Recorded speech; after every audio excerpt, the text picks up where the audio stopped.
भी ना वो झूठ बोलती है। बच्चों पे जुल्म ना करो, कैसी गंदी माँ हो तुम, और डूब के मर जाओ। तुम कैसी माँ हो, इस तरह की माँ होती, डूब के मर जाओ। ऐसी बहनें नहीं होती। अगर तुम जैसी बहनें हो ना तो दुश्मन की ज़रूरत ही नहीं है। झूठी ये बोलती मैं हिंदू थी पाकिस्तान में, तो ऐसा कुछ नहीं है। अभी तो 2 रमज़ान गुजर गए, लेकिन जो पहले रमज़ान था जब सीमा यहाँ पे थी ना, तो हर शाम को मेरे लिए अफ्तारी भेजा करती थी। सालन बना के, मुर्गी का गोश्त का, गाय की पूजा करती थी, सालन बना के मुर्गी का गोश्त का ये मुझे भेजा करती थी, सेवैयाँ भेजा करती थी, ईदी भेजा करती थी। अस्सलाम वालेकुम, हेलो एवरीवन, कैसे हैं आप सब। उम्मीद करती हूँ कि आप सब बिल्कुल खैरियत से होंगे और आप सबकी दुआओं से अल्हम्दुलिल्लाह मैं बिल्कुल ठीक ठाक हूँ। तो शुरू में जो मैंने इंट्रो शेयर किया है, जो वॉइस और वीडियो शेयर किया है, वो रीमा की है, मतलब कि सीमा भगोड़ी की बड़ी बहन की है। जैसे कि आप सब जानते हैं रीमा को, नाम से तो जानते हैं, आई थिंक वीडियो में भी कभी कभी वो वीडियो बनाकर हमसे शेयर की है। तो इस सूरत में हमने इसको पहचान लिया कि रीमा की ही वीडियो, जो कि ग़ुलाम हैदर ने अपने वीडियो में ऐड करके रीमा की वॉइस हम तक पहुँचाई है और कहा है कि आगे से आगे पहुँचा दे। योगी जी से, मोदी जी से ग़ुलाम हैदर ने दुआई लगाई है और रीमा ने भी लगाई है, लेकिन हक़ाइक़ भी रखे हैं साथ में बगुड़ी के। जो बगुड़ी मुसलसल हिंदुस्तान में पहुंचने के बाद झूठ बोल रही है कि वो पाकिस्तान में ही हिंदू बन गई थी। वो पाकिस्तान में है जो गाय चिकन वगैरह नहीं खाती थी। ईद भी उसने नहीं मनाया क्योंकि वो हिंदू हो चुकी थी। लेकिन यहाँ पर रीमा ने सच बताया है कि कोई नहीं, ये बिल्कुल झूठ बोलती है, कोई ये हिंदू नहीं हुई थी। इसके भारत भागने से पहले ईद आया था, हमारे ईद पड़ी थी, मतलब उस ईद में इसने मुझे ईदी भी दी थी, मुझे अफ्तारी भी बनाकर भेजा था, मुझे शीर खुरमा भी बनाकर भेजा था और चिकन और बीफ का सालन बनाकर वो भी मुझे भेजा था फरहान हैदर के हाथ। और जो उसका माली मकान है, माली मकान के बच्चों के साथ मिलकर फरहान हैदर ये सारी चीज़ें पहुँचाने गया था। प्लस ये शॉपिंग करने गई थी तो 5 से 6 सूट भी लेकर आई थी, वो भी रीमा ने इसको सिलाई करके दिया था। जैसे कि ये मुसलसल बताती है कि ये पाकिस्तान में बहुत परेशान थी, इसके पास खाने को नहीं होता था, तो ये ईद भी इस तरह मनाती थी, जो कि रीमा ने बताया है कि ये झूठ बोलती है। यहाँ पर जब ईद आई थी तो इसने ईद भी मनाया था, रोज़े भी रखे थे और अफ्तारी भी बनाई थी, सवैयाँ भी इसने बनाए थे, कपड़े भी इसने सिलाई करवाए थे। और बीफ चिकन की बात करूँ जो कहती है कि गाय माता की अब पूजा करने लगी है, और ये काम ये पाकिस्तान में रहते हुए करती थी, जबकि रीमा कह रही है कि ये सरासर झूठ बोल रही है। सब काम इसने पाकिस्तान में रहते हुए किया, एक मुसलमान होने के नाते, और मुसलमान ही थी और इसका ईमान इतना कच्चा नहीं था कि ये हिंदू बन जाती है। लेकिन ये क्यों बनी है, ये बात रीमा को खुद भी नहीं समझ आ रही है कि आखिर के इतना बड़ा स्टेप इस बगुड़ी ने क्यों उठाया, किसके कहने पे उठाया।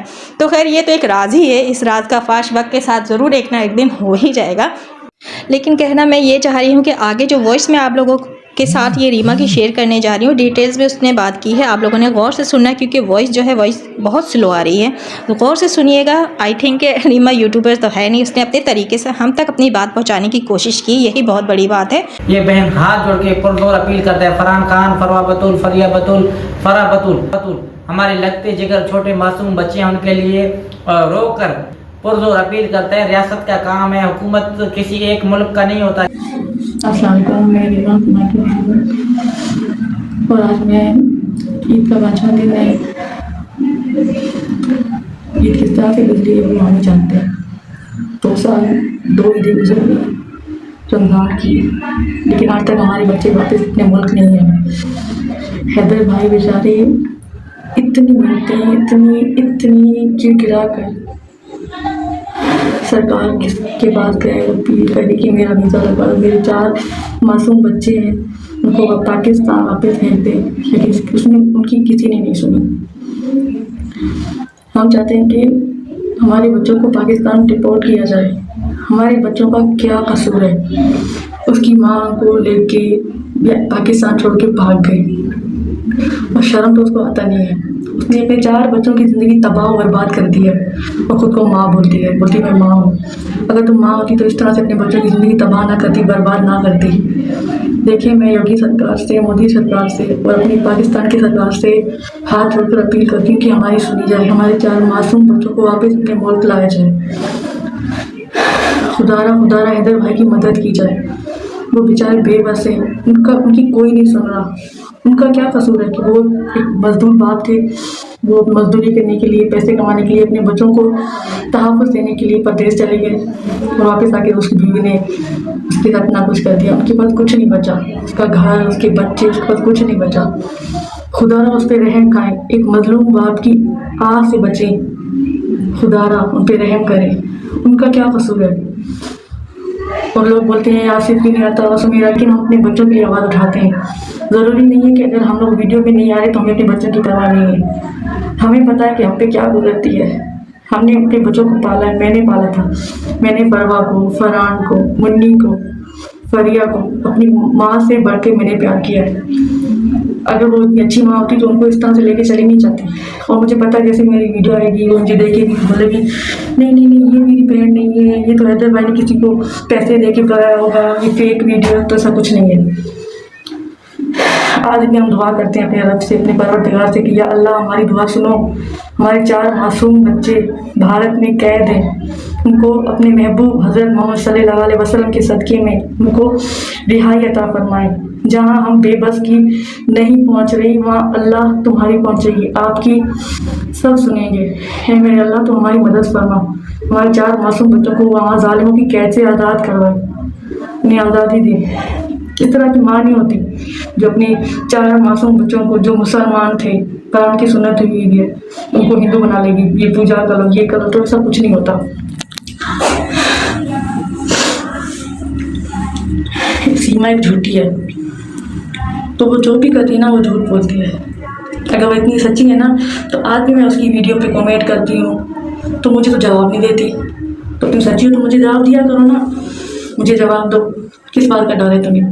मैं आज भी उसकी वीडियो पे यूट्यूब पे हर वीडियो पे कमेंट करती हूँ कि वापस आ जाओ, बच्चों को वापस भेजो, बच्चों पे जुल्म ना करो, फिर गंदी माँ हो तुम।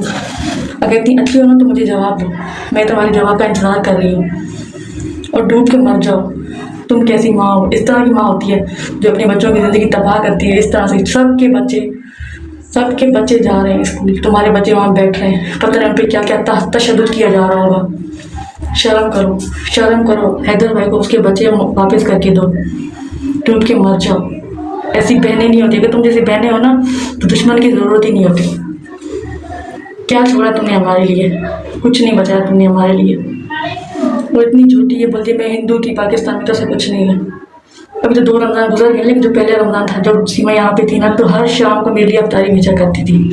जैसे रोज़ा खुलता था ना तो सीमा मेरे लिए अफ्तारी भेजा करती थी। फरहान लेके आता था आमिर के साथ मिलकर, जो आमिर का छोटा बच्चा नहीं जो किराएदार मालिक मकान जहाँ की सीमा किराएदार थी, वो लेके आती थी। और जैसे ईद होती थी ना, ईद की रात में मेरे पास ईदी भेजा करती थी, सालन बना के मुर्गी का गोश्त का बुखाए की पूजा करती थी, सालन बना के मुर्गी का गोश्त का ये मुझे भेजा करती थी, सेवैयाँ भेजा करती थी, ईदी भेजा करती थी। लेकिन आज खुद को हिंदू बताती है। हिंदू मुसलमान तो छोड़ो, तुम तो अच्छी इंसान ही नहीं हो, अच्छी माँ ही नहीं हो तुम। डूब के मर जाओ। शर्म करो, खुदा के खौफ से डरो। खुदा के खौफ से डरो कि अल्लाह की लाठी पे आवाज़ होती है। भगवान हो या खुदा हो, सब एक ही हैं। जैसे इंसान की नज़रों का धोखा होता है, ठीक है? तुम्हें लगता है कि भगवान तुम्हें माफ़ कर देगा, खुदा तुम्हें माफ़ कर देगा, तुम तो मरोगी, तुम्हें जला जाएगा। तुम जलाई जाओ या दफनाई जाओ, रूहें सबकी होती हैं और तुम्हारी रूहें भटकेगी मेरी बहन। एक दिन ऐसा आएगा जब तुम्हें अपनी हर बात पे पछतावा होगा, तब बहुत देर हो चुकी होगी। अब भी अपने रब से तौबा करो और अपने बच्चों की ज़िंदगी तबाह मत करो। मैं योगी सरकार से, मोदी सरकार से कहूँगी कि आप सीमा को डिपोर्ट करो, उसके बच्चों के साथ उसको डिपोर्ट करो। वो एक झूठी औरत है, उसकी किसी बात का यकीन ना किया जाए। फिर लोग बोलेंगे कि इतने महीने रीमा तुम कहाँ गुम थी? तो ज़रूर हमें जब ज़रूरत होती है तो मैं वीडियो बनाती हूँ, वरना मैं ऐसी नहीं हूँ कि मैं सारा दिन मोबाइल चलाऊँ। मेरे 2 बच्चे हैं, फातिमा बदरुल और हैदर मेरा बेटा है, मुझे उनको भी टाइम देना होता है। और मेरे पास कोई ज़्यादा मोबाइल नहीं है, मेरे शोहर का मोबाइल होता है तो मैं उस पर करती हूँ। मैं इधर वैसे पूछती रहती हूँ अपने बच्चों का। इंशाल्लाह हमें अपने रब पे भरोसा है कि एक दिन वो आएगा जब हमारे बच्चे पाकिस्तान वापस आएंगे, अपने बाप के साथ रहेंगे, अपना फ्यूचर बनाएंगे, पढ़ेंगे लिखेंगे। उस जालिम माँ से उनको आज़ादी मिलेगी, उस जालिम लोगों से उनको आज़ादी मिलेगी। और जब ईद होती थी ना तो फरहान मेरे पास ईद लेके आता था। जैसे सुबह होती थी, सवेरे फरहान मेरे पास तैयार होके आते थे, मेरे पास ईदी लेने आते थे, मुझे ईदी देते थे। और आसिमा बोलती कि नहीं भाई मैं तो हिंदू थी पाकिस्तान में, मैं तो मुसलमान नहीं थी। तो ऐसा कुछ नहीं है, वो झूठी है। वो आज भी मुसलमान होगी क्योंकि उसका ईमान इतना कच्चा नहीं था। लेकिन पता नहीं उसने ऐसा क्यों किया, किसके बेकार में आ गई। उसने अपना मजहब, अपना सब कुछ तबाह बर्बाद। ऐसी कौन सी औरत होगी जिसका शौहर कमाता हो, इतने पैसों से देता हो, इतनी ऐशो आराम की ज़िंदगी गुजारती हो, पता है आप लोगों को, जब ईद होती थी ना तो 5-6 सूट वो लेके आया करती थी मेरे पास, मैं उसको सी के देती थी, सिलाई करके देती थी। झूठी औरत, मेरे पास तो कपड़े नहीं थे पहनने के लिए, मेरे पास ये नहीं था वो नहीं था, वो झूठी औरत है। और जो भी बोलते ना कि मेरा बच्चा और बच्चा, तो उसका कोई बच्चा भी नहीं होगा, झूठ बोल रही है वो भी किसी का बच्चा होगा जो वीडियो में ला के सबको दिखा रही है।